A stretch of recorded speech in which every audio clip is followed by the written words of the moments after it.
السلام عليكم ورحمة الله. إن الحمد لله والصلاة والسلام على رسول الله.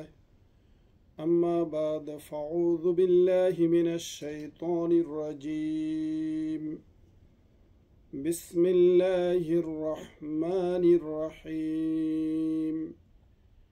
يا أيها الذين آمنوا اتقوا الله وابتغوا إليه الوسيلة وجاهدوا في سبيله لعلكم تفلحون. إن الذين كفروا لو أن لهم ما في الأرض جميعا ومثله معه ليفتدوا به من عذاب يوم القيامة ما تقبل منهم ولهم عذاب أليم. يريدون أن يخرجوا من النار وما هم بخارجين منها ولهم عذاب مقيم. والسارق والسارقة فاقطعوا أيديهما جزاء بما كسبا نكالا من الله والله عزيز حكيم. صدق الله العظيم. উপস্থিত সুপ্রিয় ভাই পরিচালক ও দূর দূরান্ত থেকে আগত সম্মানিত ভাই ও বোনেরা, আল্লাহ সুবহানাহু ওয়া তাআলার কাছে লাখ কোটি শুকরিয়া জ্ঞাপন করি, যিনি আমাদেরকে সর্বশ্রেষ্ঠ কোরআনে মজিদ, সর্বশেষ আসমানি কিতাব আল কোরআন, যা কিয়ামত পর্যন্ত মানুষের মাঝে যত মানুষ আসবে এবং যত মানুষ যাবে সকলেই অনুসরণীয় বিধান হিসাবে আল্লাহ সুবহানাহু ওয়া তাআলা এই কোরআনকে নাজিল করে আমাদেরকে বুঝার জন্য পৃথিবীতে প্রচলিত যতগুলো ভাষা আছে সমস্ত ভাষায় এ আল কোরআনকে অনুবাদ করে মানুষকে বুঝার জন্য আরো সহজ করে দিচ্ছেন, যেটা সূরা কামারে 4 বার আল্লাহ সুবহানাহু ওয়া তাআলা বলছেন, ওয়ালাকাদ ইয়াসসারনাল কুরআনা লিযিকরি ফাহাল মিন মুদ্দাকির, যে আর আমি নিশ্চয়ই কোরআন মাজিদকে সহজ করে দিয়েছি, উপদেশ গ্রহণের জন্য আছে কি কোনো উপদেশ গ্রহণকারী?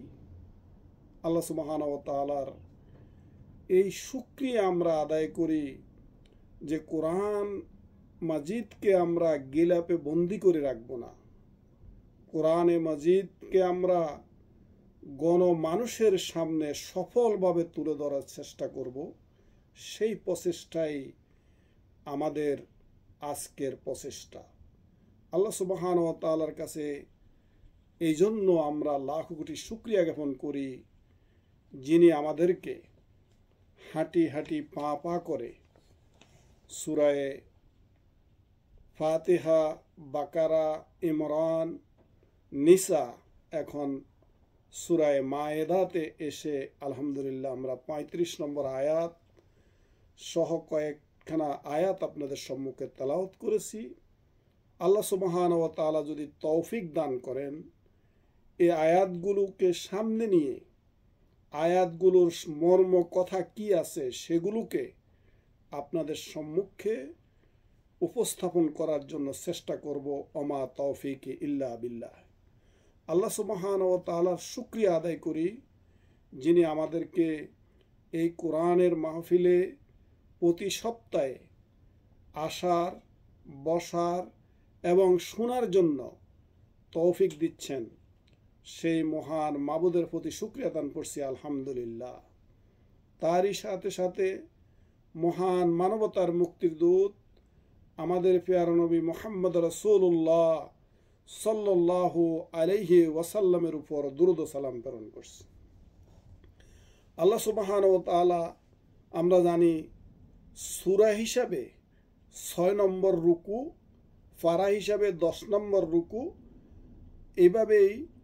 এবং আমরা যেই সূরাতে সূরায়ে মায়েদা, এই সূরার 35 নম্বর আয়াতে আল্লাহ সুবহানাহু ওয়া তাআলা আজকে আমরা শুরু করব ইনশাআল্লাহ। তো যথারীতি আমরা যেভাবে আমাদের পূর্ববর্তী বক্তা যেভাবে প্রতিদিন প্রতি সপ্তাহে আপনাদের সম্মুখে আলোচনা করে, সেরকম হয়তো আমার দুর্বল জ্ঞানের কারণে হয়তোবা আমি সেভাবে বলতে পারবো না, কিন্তু আমি যথাসাধ্য চেষ্টা করব পবিত্র কোরআন থেকে আল্লাহ সুবহানাহু ওয়া তাআলা যে কথাগুলো বলেছেন, সেই কথাগুলো আমি সহ আমাদের সকলকে আল্লাহ যেন মানার এবং মন দিয়ে বুঝার তৌফিক দান করেন। সকলে বলি আমিন। আল্লাহ সুবহানাহু ওয়া তাআলা বলতেছেন, ইয়া আইয়ুহাল্লাযীনা, হে যারা আমানুত, যারা ঈমান এনেছো, আমানুত্তাকুল্লাহা, এবং তোমরা ভয় করো আল্লাহকে, অবতাগু, এবং তোমরা খুঁজে নাও, ইলাইহিল ওয়াসিলা, তার নিকট লাভের উপায়, ওয়াজাহাদু, আর তোমরা চূড়ান্ত প্রচেষ্টা চালাও, ফি সাবিলিহ, তার পথে, লাআল্লাকুম, সম্ভবত তোমরা, তুফলিহুন, সফল কাম হবে। এটা হলো শাব্দিক অর্থ। আর বাহ্যিক অর্থ যদি আমরা বলি, হে যারা ঈমান এনেছ, তোমরা আল্লাহকে ভয় করো এবং তার নৈকট্য লাভের উপায় খুঁজে নাও, আর তার পথে তোমরা চূড়ান্ত প্রচেষ্টা চালাও। এখানে উসিলা সম্পর্কে যে কথাগুলো আমরা দুনিয়াতে বিশেষ করে ফির, মাশায়েখ, বিভিন্ন লোকেরা যেভাবে উসিলার কথা বলে, যে বলে যে এর অর্থ যে উসিলা হলো তোমরা পীর ধরো, তোমরা একজন মুরব্বীকে ধরো, তাহলে তুমি জান্নাতে যেতে পারবা। কিন্তু আসলে কোরআনের এই আয়াতের তারা অপব্যাখ্যা করতেছেন। আল্লাহ সুবহানাহু ওয়া তাআলা এখানে বুঝাচ্ছেন যে এর অর্থ হলো উপায়, উপকরণের মাধ্যমে আল্লাহর নৈকট্য লাভ এবং তার সৃষ্টির সন্তুষ্টি অর্জন করা যাবে এমন প্রত্যেকটি উপায় উপাদানকে খুঁজে বের করতে হবে। তাহলে এখানে আমরা উসিলা শব্দের যে পীর, মাশায়েখেরা বা দরবেশেরা যে সমস্ত কথা বলে, যে বিশেষ করে আমাদের দেশে যে কথাগুলো আমরা শুনে এসেছি, সেটা হলো কি, অবতাগু ইলাইহিল ওয়াসিলা। এই আয়াত সম্পর্কে তাফসিরে কি বলে আমরা সেখান থেকে এখন বোঝার জন্য চেষ্টা করব ইনশাআল্লাহ। এখানে তাফসিরের মধ্যে ইবনে আব্বাস রাদিয়াল্লাহু তাআলা এর সনদে বর্ণনা করেন, ওয়াসিলা এর অর্থ হলো নৈকট্য লাভের চেষ্টা করা। কার নৈকট্য? আল্লাহ সুবহানাহু ওয়া তাআলা সূরা বনী ইসরাইলের 57 নম্বর আয়াতের মধ্যে বলছেন, উলাইকাল্লাযীনা ইয়াদউনা ইয়াবতাগুনা ইলা রাব্বিহিমুল ওয়াসিলা, ওরা যাদের ডাকে তারা স্বয়ং নিজেরাও তো তাদের মালিকের কাছে পৌঁছার ওসিলা তালাশ করতে থাকে। যেই সমস্ত লোকেরা দুনিয়ার মানুষকে এখানে মূর্তি পূজা বা বিভিন্ন লোকদেরকে বলা হয়েছে যে তারা যে সমস্ত লোকদেরকে ডাকে সে সমস্ত লোক তো নিজেরাদের তো কিছুই নাই, তারা কিভাবে ওসিলা খুঁজবে। অর্থাৎ মুফাসসিরদের কোনো মতবিরোধ নেই, প্রত্যেকের একটাই মাত্র কথা, ওসিলা শব্দের অর্থ হলো আল্লাহ সুবহানাহু ওয়া তাআলার নৈকট্য লাভের জন্য। আর কিছু কিছু হাদিসের মধ্যে আমরা জানি যে রাসূলুল্লাহ সাল্লাল্লাহু আলাইহি ওয়াসাল্লাম তিনিও বলেছেন, আব্দুল্লাহ ইবনে আমর ইবনে আস রাদিয়াল্লাহু তাআলা আনহু বলেন, আমি রাসূলুল্লাহ সাল্লাল্লাহু আলাইহি সাল্লামকে বলতে শুনেছি, তিনি বলেন, যখন তোমরা মুয়াজ্জিনকে আজান দিতে শুনবে তখন মুয়াজ্জিন যা বলবে তোমরাও তা বলবে, এরপর আমার প্রতি দুরূদ পাঠ করবে, কেননা যেই ব্যক্তি আমার প্রতি একবার দুরূদ পাঠ করবে তার প্রতি আল্লাহ 10 বার রহমত নাজিল করবেন। সুবহানাল্লাহ। অতঃপর তোমরা আমার জন্য ওসিলা প্রার্থনা করো, কেননা ওসিলা হলো জান্নাতের এমন একটি স্থান যা মাত্র এক ব্যক্তি লাভ করবেন। আশা করি সেই ব্যক্তি আমি, তাই যে ব্যক্তি আমার জন্যে ওসিলা প্রার্থনা করবে তার জন্যে আমার শাফাআত ওয়াজিব হয়ে যাবে। সুবহানাল্লাহ। তাহলে আমরা ওই যে দোয়াটা আল্লাহুম্মা রাব্বা হাযিদ দাওয়াতিত তাম্মাহ, এখানে ওসিলাতুল ফাজিলা যে কথাটা আছেন সেভাবেই বোঝানো হয়েছেন।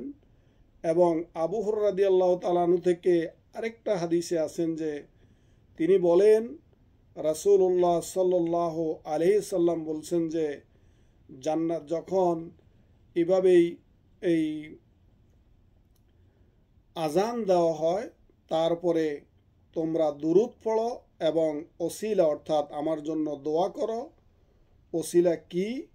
সাহাবীরা যখন জিজ্ঞাসা করলো, হে আল্লাহ রাসূল, ওসিলাটা কি? রাসূলুল্লাহ সাল্লাল্লাহু আলাইহি সাল্লাম বললেন, উহা জান্নাতের সর্বোত্তম মঞ্জিল, এটার মালিক হবেন মাত্র এক ব্যক্তি, আশা করি আমি সেই ব্যক্তি হব। আমিন আমিন। আল্লাহ সুবহানাহু ওয়া তাআলা আমাদের নবী মুহাম্মদ রাসূলুল্লাহ সাল্লাল্লাহু আলাইহি ওয়াসাল্লামকে সর্বোচ্চ সম্মানিত স্থান, সুমহান মর্যাদার অধিকারী করার জন্য আমরা সবসময় দোয়াই করতে থাকি। আল্লাহ সুবহানাহু ওয়া তাআলা তাকে সম্মান আরও বাড়িয়ে দিন। এরপরে ইবনে আব্বাস রাদিয়াল্লাহু তাআলা থেকে বর্ণিত, তিনি বর্ণনা করেন যে রাসূলুল্লাহ সাল্লাল্লাহু আলাইহি ওয়াসাল্লাম বলেছেন, তোমরা আমার জন্য আল্লাহর কাছে ওসিলা প্রার্থনা করো, কেননা যে দুনিয়াতে আমার জন্য উহা প্রার্থনা করবে আমি কিয়ামতের দিন তার জন্য সাক্ষী অথবা সুপারিশকারী হব। সুবহানাল্লাহ। তাহলে এই কথাগুলো, আরেকটা ওসিলা সম্পর্কে আমরা জানি যে আবু সাঈদ খুদরি রাদিয়াল্লাহু তাআলা বর্ণনা করেন, তিনি বলেন রাসূলুল্লাহ সাল্লাল্লাহু আলাইহি ওয়াসাল্লাম বলেছেন, ওসিলা আল্লাহর কাছে এমন একটি স্থান যার উপরে আর কোনো স্থান নেই। তোমরা আল্লাহর কাছে প্রার্থনা করো যেন তিনি আমাকে তার সৃষ্টির মধ্যে থেকে সেই স্থানটি দান করেন। সুবহানাল্লাহ। তাহলে আমরা এই ওসিলা অবতাগু ইলাইহিল ওসিলা, যে আমাদের দেশে বা আমাদের এই বিভিন্ন আলেম ওলামারা যে কথাগুলো বলেন যে ওসিলা হলো পীর ধরা, ওসিলা হলো এই পীরের কাছে না গেলে সে কিছুই করতে পারবে না, এগুলো কোনো কথা কোরআন এবং হাদিস দ্বারা প্রমাণিত নয়। আমরা যদি এই আয়াতের এরপরে আল্লাহ সুবহানাহু ওয়া তাআলা বলছেন, ওয়াজাহিদু ফি সাবিলিহি লাআল্লাকুম তুফলিহুন, অর্থাৎ তাদেরকে নিষিদ্ধ বিষয় থেকে বিরত রাখা, আদিষ্ট বিষয়সমূহ মেনে চলার নির্দেশ দেওয়ার পর সহজ সরল পথে বিচ্যুত কাফের ও মুশরিক শত্রুদের জিহাদের মোকাবেলা করার আদেশ দেওয়া হয়েছে। এখানে অজাহেদু শব্দের অর্থ হলো চূড়ান্ত প্রচেষ্টা, যেটাকে বলা হলো সবটা বলা হয় না, অর্থাৎ আল্লাহর মোকাবিলার বৈশিষ্ট্য হলো আল্লাহর কাছে সবকিছু চাওয়া। এই যে চূড়ান্ত প্রচেষ্টা, উসিলা গ্রহণ করা, আল্লাহ সুবহানাহু ওয়া তাআলার কাছে মুশরিকরা, যে বলা হয়েছে যে এমন আল্লাহর পথে মুজাহিদগণ কিয়ামতের দিন সফলতা চিরস্থায়ী মহান সুখ লাভ করবে যা কখনো শেষ হবে না। এমন এক বেহেশতের অধিবাসী হতে পারবে যার প্রাসাদগুলি সুউচ্চ মর্যাদা সম্পন্ন, নিরাপদ, যার দৃশ্য সুন্দর, তার স্থানসমূহ পবিত্র, যে সেখানে বাস করবে, আরাম উপভোগ করবে, কষ্ট পাবে না, বেঁচে থাকবে, মারা যাবে না, তার কাপড় পুরাতন হবে না, তার যৌবন শেষ হবে না। সুবহানাল্লাহ। তাহলে এখানে যে আল্লাহ সুবহানাহু ওয়া তাআলা ওয়াজাহিদু ফি সাবিলিহ, যে আয়াতটা বলা হয়েছে যে আল্লাহর পথে যারা জিহাদ করবে, বর্তমান সমাজে জিহাদের কথা শুনলেই পরে ভয় এবং মানুষকে এই মৌলবাদ, জঙ্গি, বিভিন্ন ধরনের উপহাদি দিয়ে জিহাদকে একটা মানুষের মাঝে একটা খারাপভাবে উপস্থাপন করার চেষ্টা করতেছে। কিন্তু আমরা যেই কোনো লোক জিহাদ এভাবেই বলা যাবে না। এই যে জাহেদু শব্দের অর্থ হলো যে চূড়ান্ত প্রচেষ্টা, অর্থাৎ আমরা এমনভাবে মানুষের কাছে নিজের জীবনকে আল্লাহর জাহান্নামের আগুন থেকে বাঁচার জন্য নিজের আখলাককে, সমাজকে, পরিবারকে, রাষ্ট্রকে বাঁচাবার জন্য চেষ্টা করব। এটাও এক ধরনের জিহাদ। এই কাজগুলো আমরা করতে পারি। এরপরে লাআল্লাকুম তুফলিহুন, আল্লাহ সুবহানাহু ওয়া তাআলা এখানে বলেছেন যে সম্ভবত তোমরা সফল কাম হবে। এখানে আল্লাহ ডাইরেক্ট বলে না যে তোমরা সফল কাম হবে, সম্ভবত কেন বলেছেন? যদি আমরা আল্লাহ সুবহানাহু ওয়া তাআলার উপরে ভালোভাবে কি করি, ঈমান আনি, দ্বীনের কাজ করি, জিহাদের কাজ করি, তাহলেই আল্লাহ সুবহানাহু ওয়া তাআলা জাহান্নামের আগুন থেকে আমাদেরকে সফলতা দান করবেন। আল্লাহ সুবহানাহু ওয়া তাআলা সূরা আল হজের 22 নম্বর আয়াতে এই কথা বলেছেন, কুল্লামা আরাদু আন ইয়াখরুজু মিন গাম্মিন উঈদু ফিহা, যখনই তারা দোজখের তীব্র যন্ত্রণায় অস্থির হয়ে তা থেকে বেরিয়ে আসতে চাইবে, তখনই তাদের পুনরায় ধাক্কা দিয়ে ঠেলে দেওয়া হবে।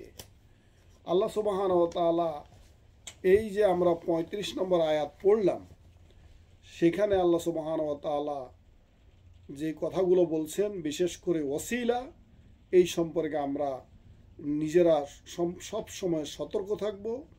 যখনই আমরা আজান শুনব, আজানের পরে দুরূদ পড়ে রাসূলুল্লাহ সাল্লাল্লাহু আলাইহি ওয়াসাল্লামের উপরে যে দোয়াটা, সে দোয়াটা পড়ার জন্য চেষ্টা করব। আল্লাহ সুবহানাহু ওয়া তাআলা যেন আমাদেরকে তৌফিক দান করেন। এরপর 36 নম্বর আয়াতে বলছেন যে ইন্নাল্লাযীনা কাফারু লাউ আন্না লাহুম মা ফিল আরদি জামিআন ওয়া মিছলহু মাআহু লিয়াফতাদু বিহি মিন আযাবি ইয়াউমিল কিয়ামাতি মা তুকুব্বিলা মিনহুম ওয়া লাহুম আযাবুন আলীম। যে ইন্নাল্লাযীনা, অর্থাৎ নিশ্চয় যারা কাফারু, কুফরি করেছে, লাউ আন্না লাহুম, যদি তাদের কাছে থাকে, মা ফিল আরদে, যা কিছু জগতে আছে, জামিয়া, ফুরুটাও থাকে, ওয়া মিসলিহি, এবং তার সমপরিমাণ, মাহু, তার সাথে, লিয়াফতাদু বিহি, সে তা বিনিময় স্বরূপ দিতে চায়, মিন আযাবি ইয়াউমিল কিয়ামা, মিন থেকে, আযাব শাস্তি, ইয়াউম দিন, কিয়ামা কিয়ামতের দিন, মা তুকুব্বিলা গ্রহণ করা হবে না, মিনহুম তাদের থেকে, ওয়ালাহুম এবং তাদের জন্য রয়েছে আযাবুন আলিম কষ্টকর শাস্তি। ইন্না লিল্লাহ। এখানে আল্লাহ সুবহানাহু ওয়া তাআলা বাহ্যিক, আমরা শাব্দিক অর্থ পড়লাম, এখন বাহ্যিক অর্থ যদি আমরা জানি, সেটা হলো নিশ্চয় যারা কুফরি করেছে তাদের কাছে যদি জগতে যা কিছু সম্পদ আছে তার পুরোটাও থাকে এবং তাদের জন্য রয়েছে কষ্টকর শাস্তি। অর্থাৎ সম্মানিত ভাই ও বোনেরা, যদি আপনি দুনিয়াতে কুফরি করেন আর কুফরি করার পরে সমগ্র দুনিয়াও যদি আল্লাহকে দিতে চান, আল্লাহর রাস্তায় দিয়ে বলতে চান, আল্লাহ তুমি আমাকে মাফ করে দাও, আমি আমার দুনিয়ার যত সম্পদ যা কিছু আমি কামাই করেছি সব দিয়ে দিব, কিন্তু তার বিনিময়ে আমাকে মাফ করে দাও, আল্লাহ সুবহানাহু ওয়া তাআলা বলবেন আর তোমাকে সুযোগ দেওয়া হবে না। আমরা যদি হাদিসটা পড়ি তাহলে আমরা পুরোপুরি ক্লিয়ার হব। আনাস ইবনে মালিক রাদিয়াল্লাহু তাআলা থেকে বর্ণনা করেন তিনি অর্থাৎ রাসূলুল্লাহ সাল্লাল্লাহু আলাইহি সাল্লাম বলেছেন, দোজখ থেকে এক ব্যক্তিকে বের করে এনে তাকে জিজ্ঞেস করা হবে, হে আদম সন্তান, কেমন স্থান তুমি পেয়েছ? সে বলবে, অত্যন্ত জঘন্য স্থান। এরপর বলা হবে, তুমি কি এটা থেকে মুক্তিপণ হিসাবে পৃথিবীর সমান স্বর্ণ দিতে রাজি আছো? সে বলবে, হ্যাঁ হে আল্লাহ সুবহানাহু ওয়া তাআলা, আমি রাজি আছি। তখন আল্লাহ তাআলা বলবেন, তুমি মিথ্যাবাদী, আমি তো তোমার কাছে এর চেয়েও অনেক কম চেয়েছিলাম, কিন্তু তুমি তাও দাওনি। অবশেষে তাকে আবার দুজকে নিক্ষেপ করা হবে আল্লাহ সুবহানাহু ওয়া তাআলার নির্দেশে। ইন্না লিল্লাহি ওয়া ইন্না ইলাইহি রাজিউন। সম্মানিত ভাই বোনেরা, তাহলে আমরা এখান থেকে কি বুঝলাম?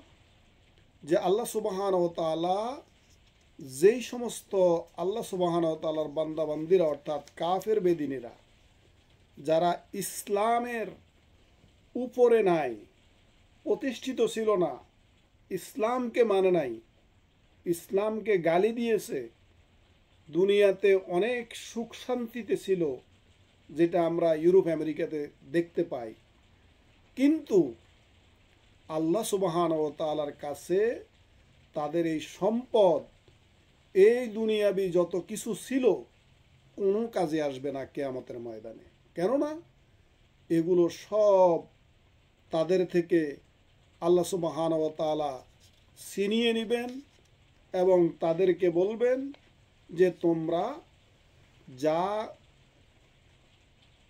দুনিয়াতে যা পেয়েছো, দুনিয়াতে ভোগ করেছো এবং দুনিয়াতে যা দান করেছো, তার বিনিময়ে আমি তোমাদেরকে দুনিয়াতেই সুখ শান্তিতে রেখেছিলাম।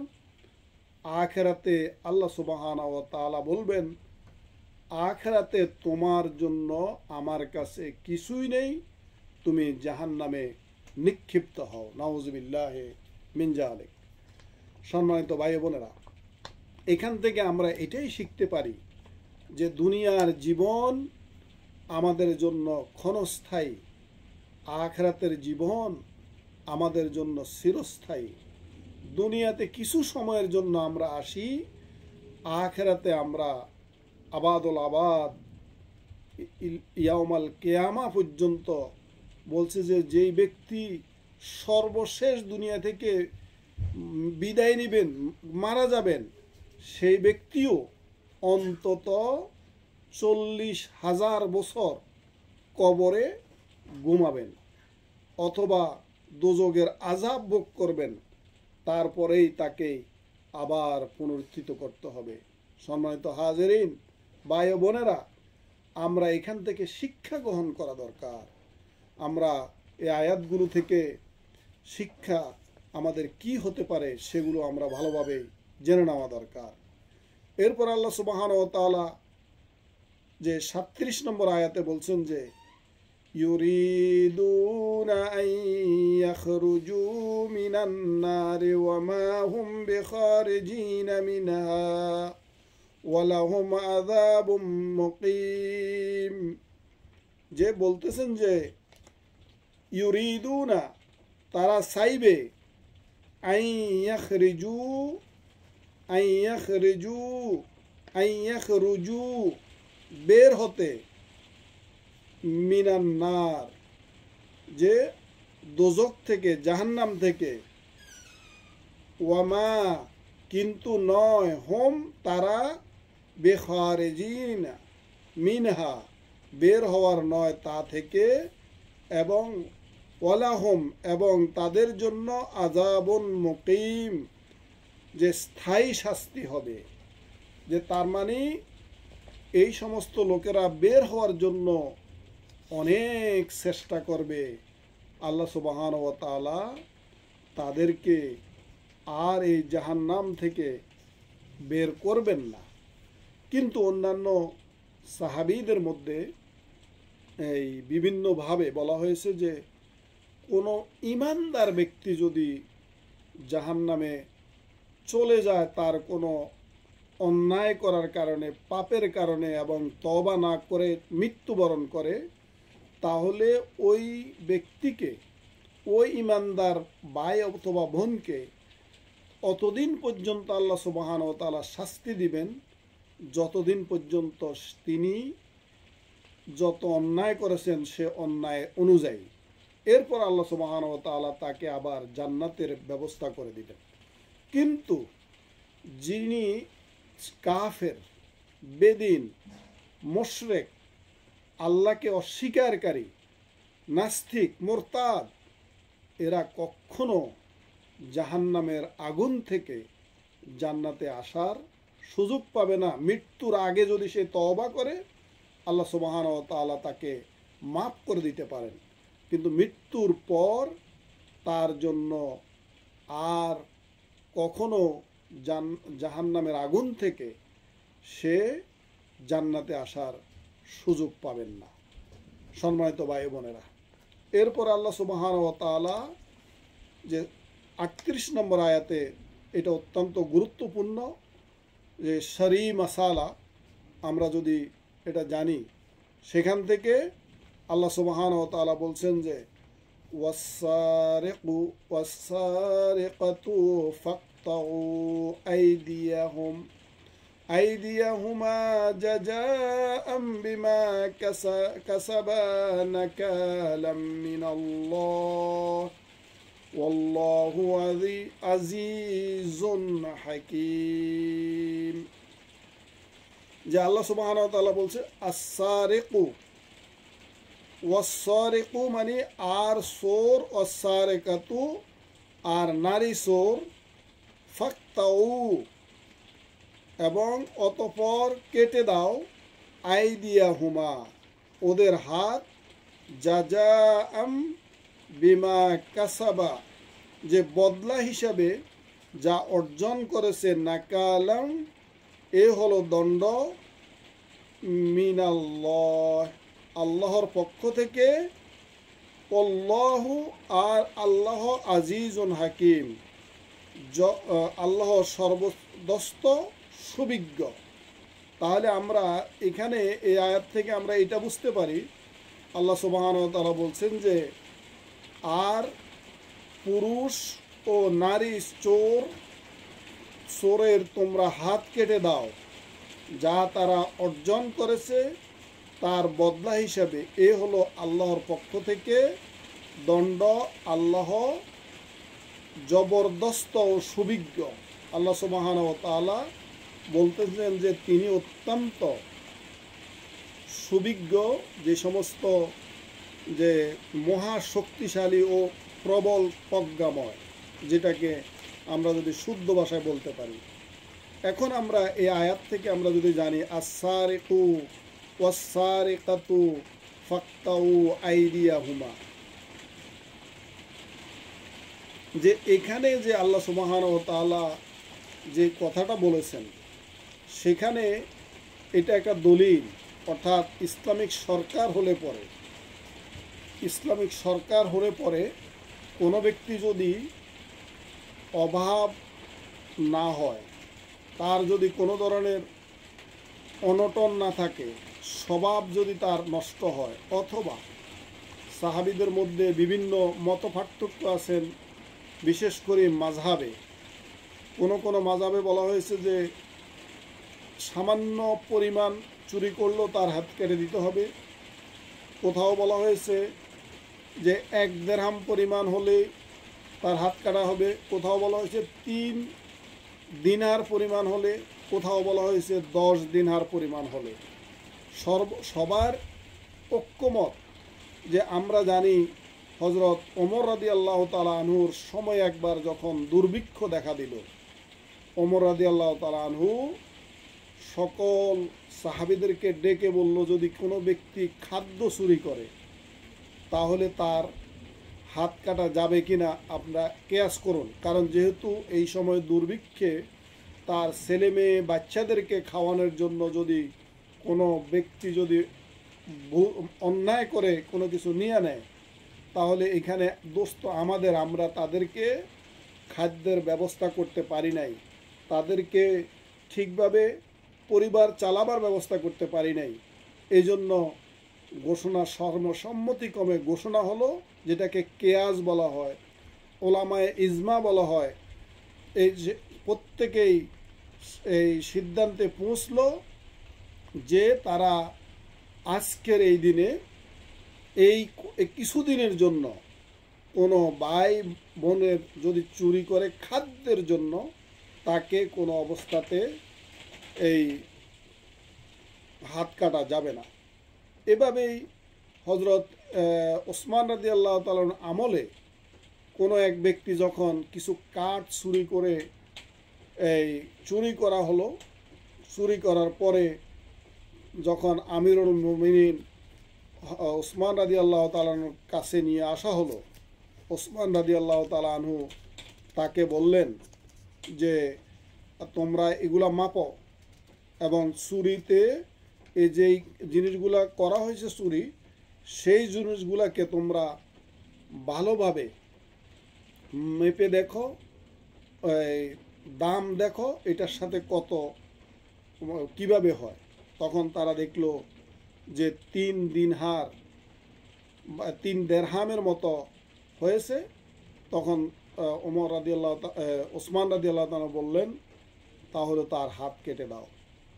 এরপরে আমরা জানি যে আয়েশা রাদিয়াল্লাহু তাআলা আনহা বলেন, সেই যে একটা মহিলার ব্যাপারে বলছেন যে একটা সম্ভ্রান্ত পরিবারের, অর্থাৎ সম্ভ্রান্ত পরিবারের এক মহিলা চুরির দায়ে যখন দোষী সাব্যস্ত হলো, কুরাইশরা মানে দুশ্চিন্তায় পড়ে গেলেন।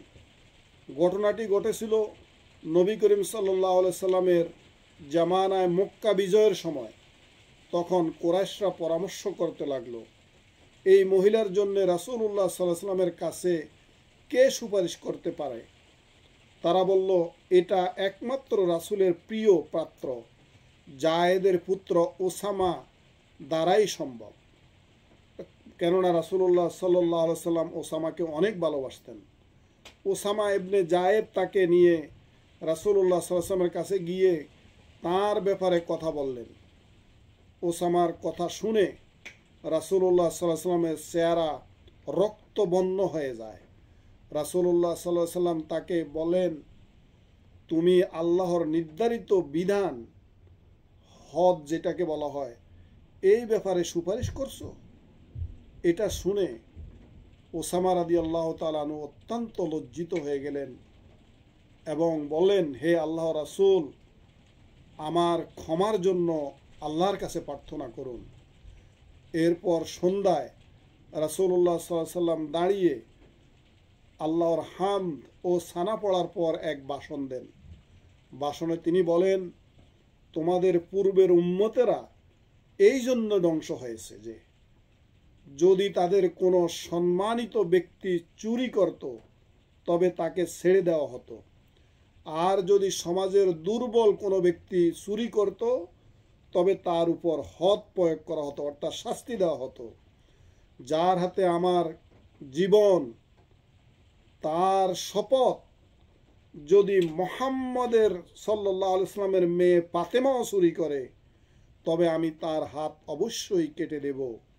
এরপর রাসূলুল্লাহ সাল্লাল্লাহু আলাইহি ওয়াসাল্লামের আদেশে সেই মহিলার হাত কেটে দেওয়া হয়। সম্মানিত ভাই বোনেরা, এখান থেকে আমরা কি শিখলাম? বর্তমান সমাজ আমাদেরকে কি শিক্ষা দেয়? বর্তমান সমাজ এখনো একই অবস্থায় আছেন যে সম্মানিত, বড়, দামি, পয়সাওয়ালা যত অন্যায় করে তার কোনো বিচার নেই। যদিও কোনো কোনো সমাজে, ইসলামী সমাজে হতে পারে, কিন্তু যেহেতু ইসলামিক কোনো রাষ্ট্র নেই, আইন নেই, সেখানে কারো জন্যেই ন্যায় বিচারের ব্যবস্থা হওয়া অসম্ভব।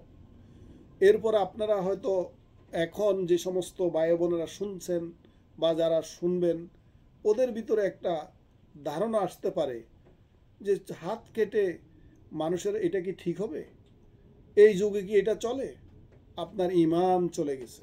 কারণ এই আয়াত, এই কোরআন আমার বানানো নয়, আপনার বানানো নয়, মুহাম্মদ সাল্লাল্লাহু আলাইহি ওয়াসাল্লামের বানানো নয়, আল্লাহ সুবহানাহু ওয়া তাআলার দেওয়া বিধান। সুতরাং এই বিধানের যদি আমরা কেউ বিরোধিতা করি তাহলে আমাদের ঈমান কখনো থাকবে না।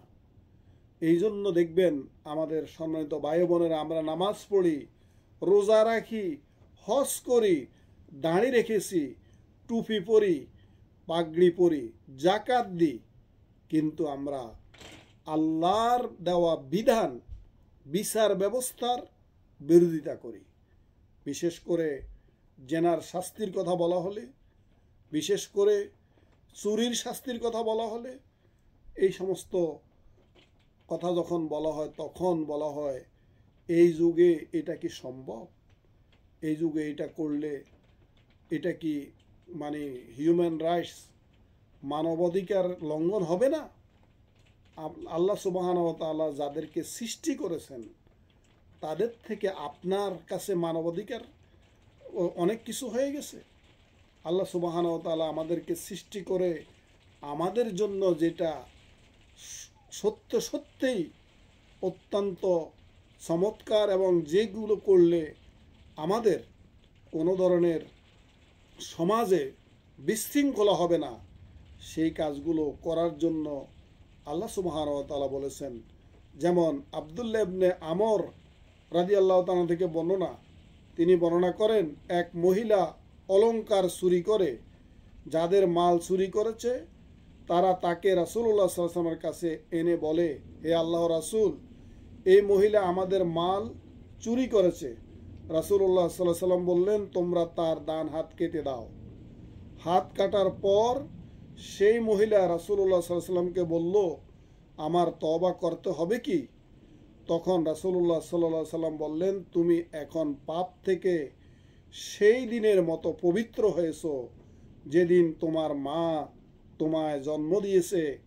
রাবি বলেন, তখনই আল্লাহ সুবহানাহু ওয়া তাআলা এই আয়াত নাজিল করেন, ফামান তাবা মিন বাদি যুলমিহি ওয়া আসলাহা ফাইন্নাল্লাহা ইয়াতুবু আলাইহি ইন্নাল্লাহা গফুরুর রহিম।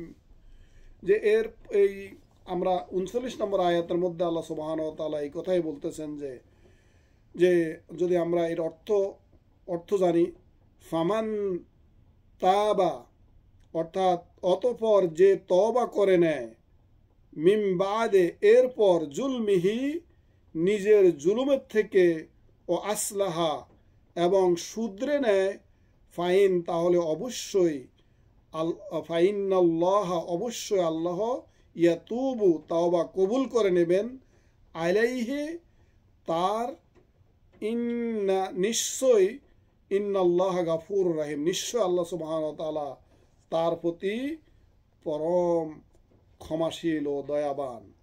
নিশ্চয় এরপরে আল্লাহ সুবহানাহু ওয়া তাআলা এখানে বলতেছেন যে অতঃপর যখন যে তওবা করে নেয় নিজের জুলুমের পর এবং নিজেকে শুধরে নেয়, তাহলে অবশ্যই আল্লাহ তাআলা তার তওবা কবুল করে নেবেন। নিশ্চয় আল্লাহ অতীব ক্ষমাশীল ও করুণাময়। সম্মানিত ভাই বোনেরা, আল্লাহ সুবহানাহু ওয়া তাআলা এই যে আমাদেরকে মাফ করার সুযোগ খুঁজে দিচ্ছেন, অর্থাৎ আমরা যে ভুল করতেছি, ভুল করার সাথে সাথে আল্লাহ সুবহানাহু ওয়া তাআলা আরেকটা হাদিস যদি আমরা পড়ি,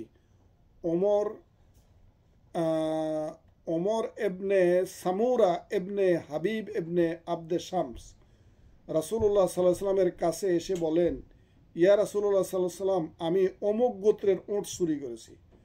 সম্মানিত ভাই বোনেরা দেখেন, ওই বোন হাত কাটার পরও এসে বলছে আমার তওবা কবুল করা, তওবা লাগবে কিনা, যে আল্লাহ সুবহানাহু ওয়া তাআলা তওবা করার জন্য তাদেরকে।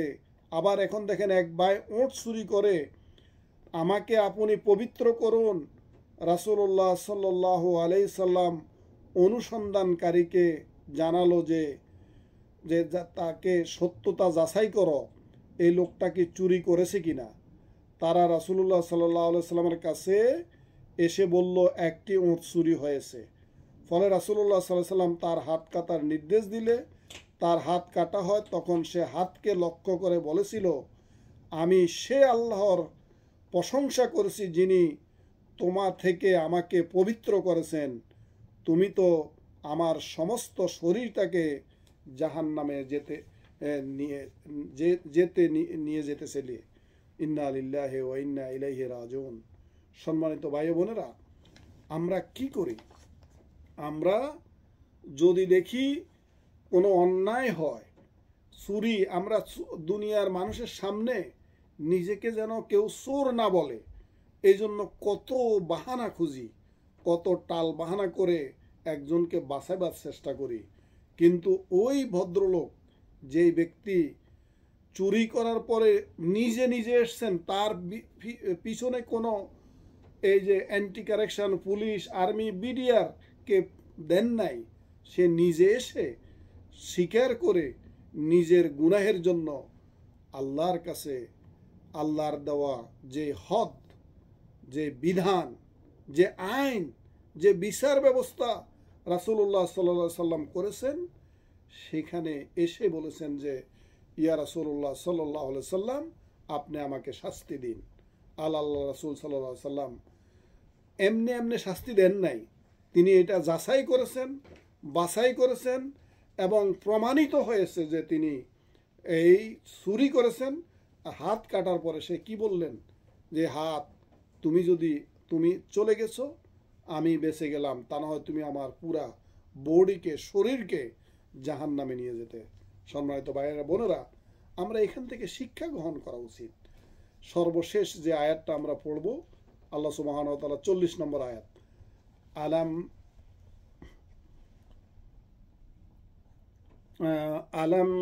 তা'লাম আন্নাল্লাহা লাহু মুলকুস সামাওয়াতি ওয়াল আরদ ইউআযযিবু মান ইয়াশা'উ ওয়া ইয়াগফিরু লিমান ইয়াশা'উ ওয়াল্লাহু আলা কুল্লি শাইইন কাদির।